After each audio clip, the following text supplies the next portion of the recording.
Hi friends, வாங்க இன்றைக்கி நம்ம சீஸ் கார்ன் எப்படி செய்கிறதுன்றதை பார்க்கலாம். அதுக்கு முதல்ல குக்கரில் கார்னை சேர்த்துக்கிட்டு அதுக்கு தேவையான அளவு உப்பு சேர்த்துக்கலாம். உப்பு சேர்த்ததுக்கப்புறம் ஒரு சொம்பு தண்ணி சேர்த்துக்கோங்க. தண்ணி ஊற்றுனதுக்கப்புறம் குக்கரை மூடி வச்சுட்டு அடுப்பில் வச்சு 2 விசில் விட்டுக்கலாம். 2 விசில் வந்ததுக்கப்புறம் விசில் அடங்கினதும் கார்ன் எடுத்து ஆற வச்சு அதை நம்ம உரித்து எடுத்து வச்சுக்கலாம்.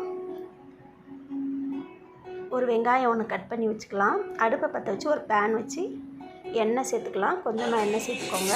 எண்ணெய் சேர்த்ததும் நம்ம நறுக்கி வச்ச வெங்காயத்தை சேர்த்துக்கலாம். வெங்காயம் நல்லா வதங்கணும். வதங்கினதும் நம்ம உரித்து வச்ச கார்னை அதோட சேர்த்துக்கலாம். சேர்த்து நல்லா வதக்கிக்கணும். அது இந்த கார்னுக்கு தேவையான அளவு நம்ம ஆல்ரெடி உப்பு போட்டிருக்கோம். இப்போ கொஞ்சமாக உப்பு சேர்த்துக்கலாம். உப்பு சேர்த்ததுக்கப்புறம் வெறும் மிளகாத்தூள் கொஞ்சம், பட்டர் மசாலா 1/2 ஸ்பூன் சேர்த்துக்கோங்க.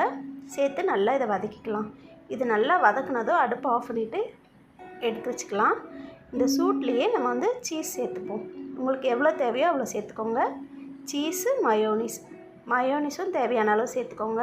சேர்த்து இதை நல்லா அப்படியே சூட்லேயே கிளறி விடுங்க. கிளறி விடவும் ரெடி ஆகிடும். இது சாப்பிட ரொம்பவே டேஸ்ட்டாக இருக்கும். இந்த வீடியோ உங்களுக்கு பிடிச்சிருந்தா இந்த சேனலை சப்ஸ்கிரைப் பண்ணிட்டு ஒரு லைக் போட்டுக்கோங்க. தேங்க்யூ.